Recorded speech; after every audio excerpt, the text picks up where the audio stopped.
kasih, marilah kita pertama-tama memuji dan memuliakan nama Tuhan, karena pada pagi ini adalah pagi yang baik, pagi yang indah, cuaca yang sangat baik, sehingga kita bisa melaksanakan perayaan Hari Guru yang ke-75. Yang terhormat, juga yang terkasih, Bapak dan Ibu Guru, dan yang saya sayangi, siswa-siswi SMA swasta Katolik Panti Budaya.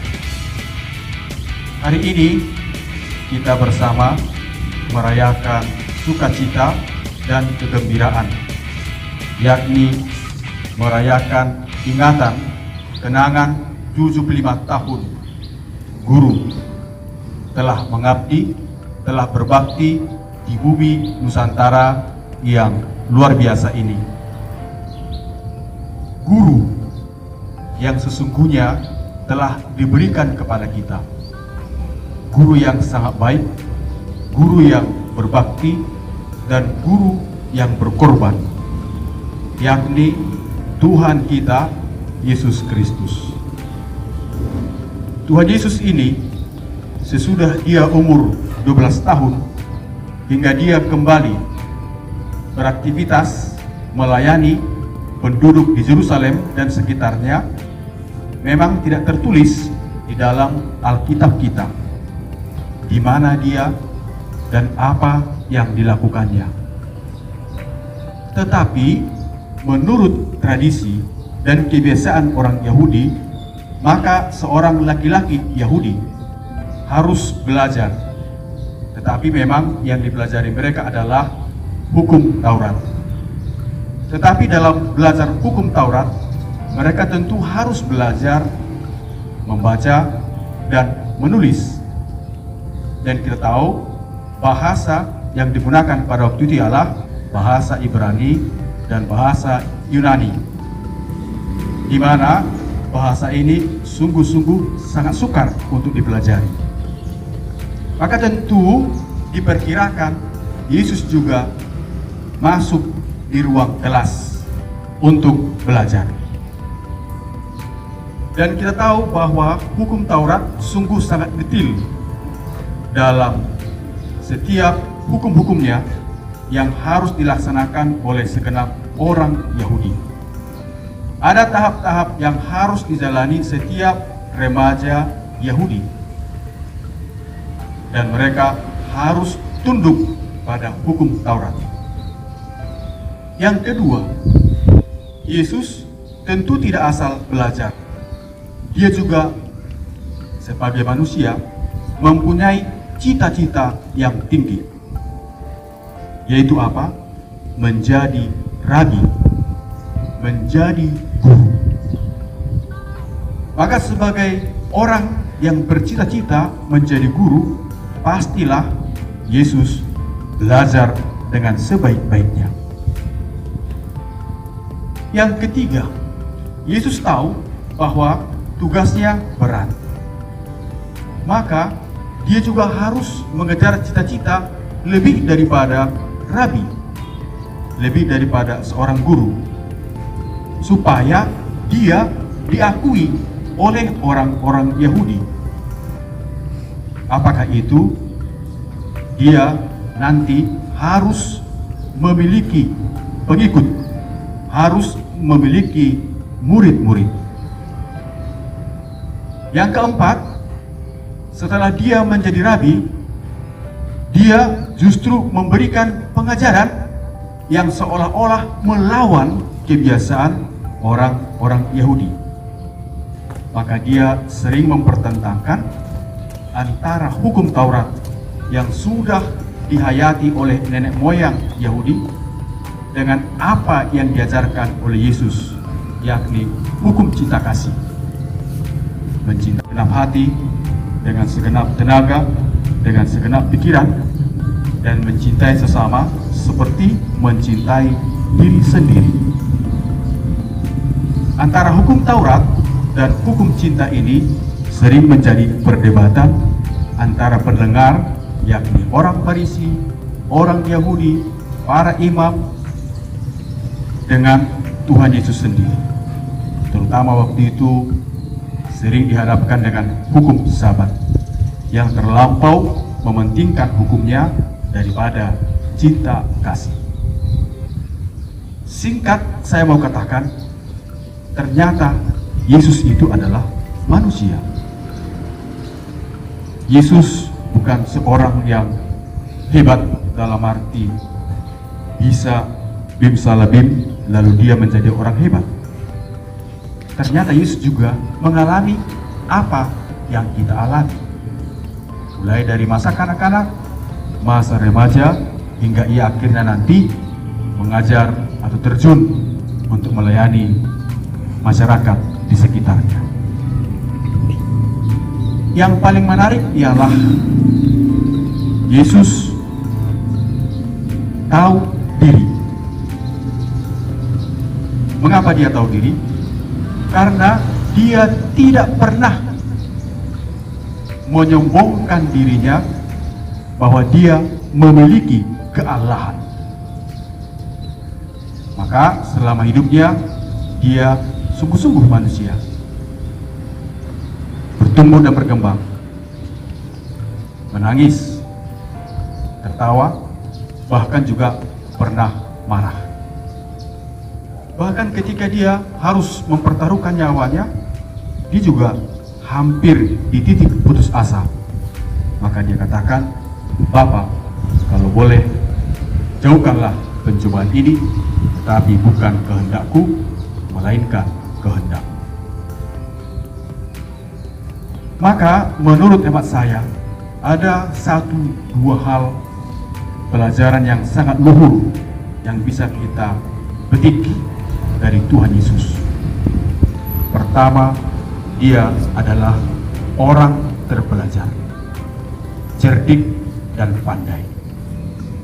Kedua, dia adalah orang yang rendah hati.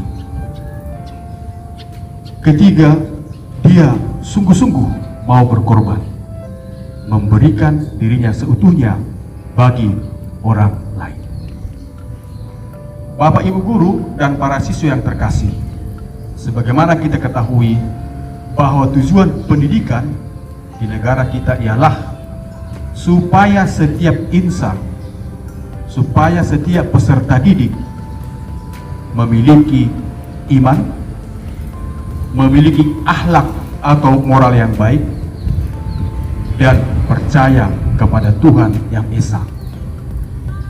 Dan kemudian supaya setiap insan itu memiliki kecerdasan. Kecerdasan artinya memiliki pengetahuan. Kecerdasan artinya memiliki akal budi yang bisa memikirkan, menimbang, dan akhirnya memutuskan.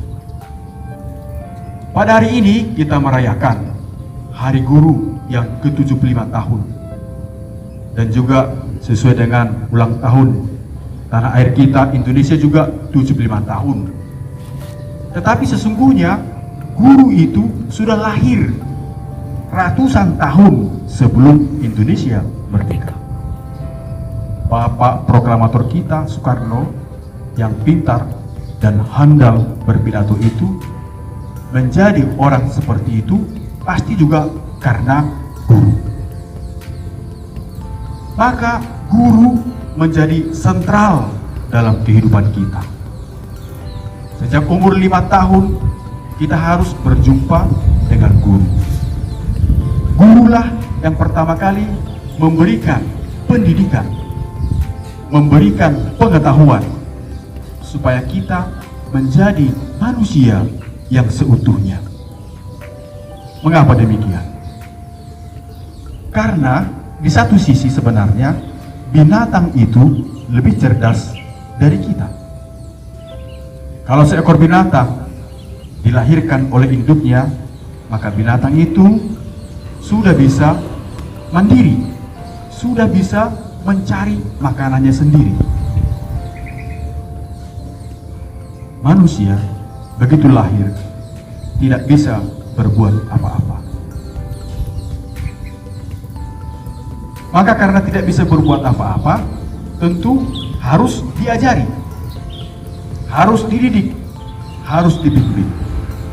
Memang guru yang pertama adalah orang tua kita, tetapi guru yang kemudian yang membimbing kita supaya kita sampai dapat memutuskan kemana arah tujuan kita adalah bapak dan ibu guru. Para guru dan siswa-siswi yang terkasih, sudah panjang perjalanan sejarah kehidupan para guru. Dahulu kala, para guru itu terkenal miskin. Miskin ekonominya karena mereka memang pada waktu itu belum begitu tinggi dihargai. Tetapi puji Tuhan, mereka melihat bukan itu yang menjadi persoalan. Persoalan ialah bagaimana mencerdaskan anak-anak bangsa ini supaya bangsa ini keluar dari kemiskinan. Supaya keluar dari kemiskinan, dari peta kemiskinan, maka anak bangsa harus cerdas, harus pintar, harus bisa menggunakan akal budinya dengan baik. Demikianlah perjalanan kehidupan para guru. Dan sekarang terbalik lagi. Kalau dulu guru sangat disegani, sangat dihormati, sangat dijunjung tinggi oleh para muridnya.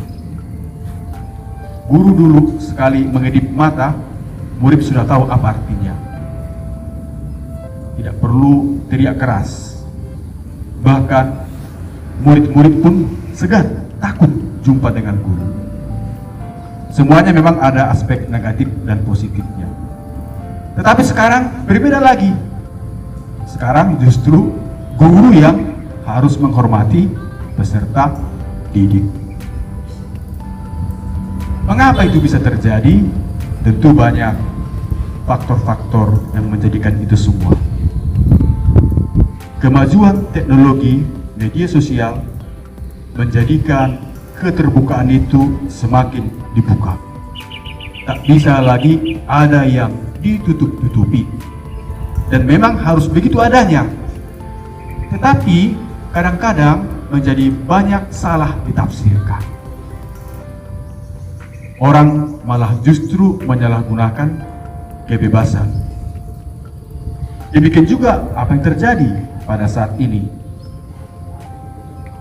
Guru seolah-olah harus memberikan materinya dengan membujuk, bahkan bila perlu memberikan stimulus berupa apakah itu janji kalau nanti kamu juara 1 akan diberikan demikian dan seterusnya.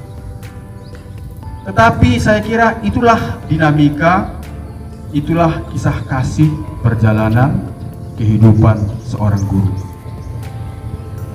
Walaupun dihantam gelombang dan badai yang luar biasa berat, guru tetap harus pada ikrarnya yang baru kita dengarkan tadi, yakni membimbing peserta didik memiliki iman, takwa, akhlak, dan percaya kepada Tuhan.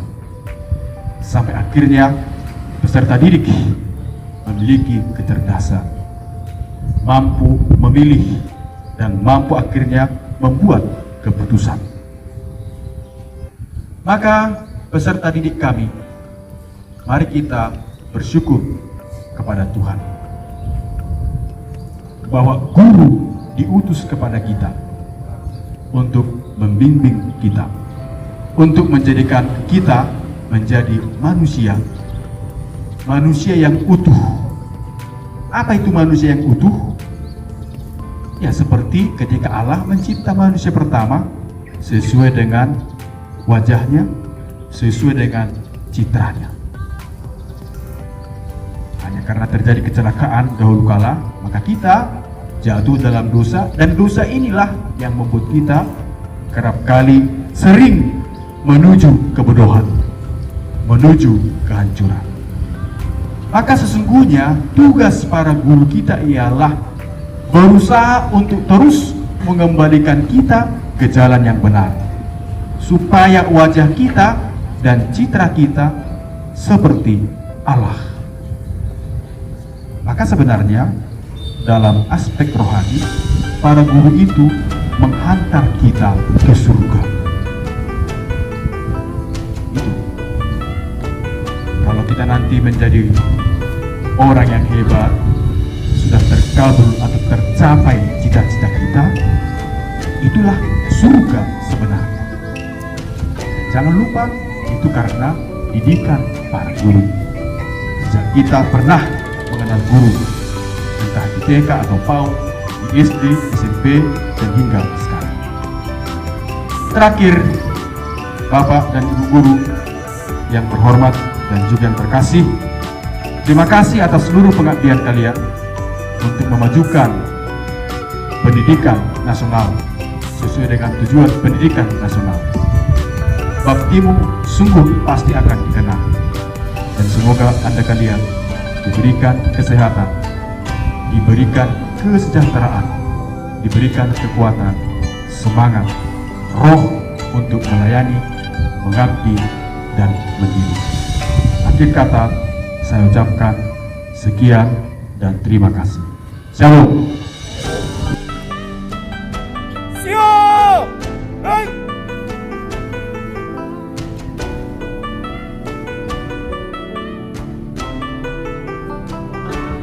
Menyanyikan lagu nasional.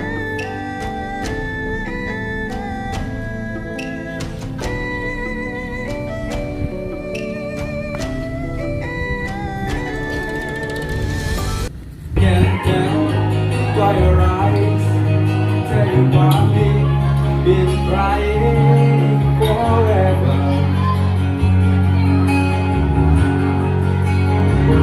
And the stars in the sky, talking at me. When troubles come and my heart burdened be,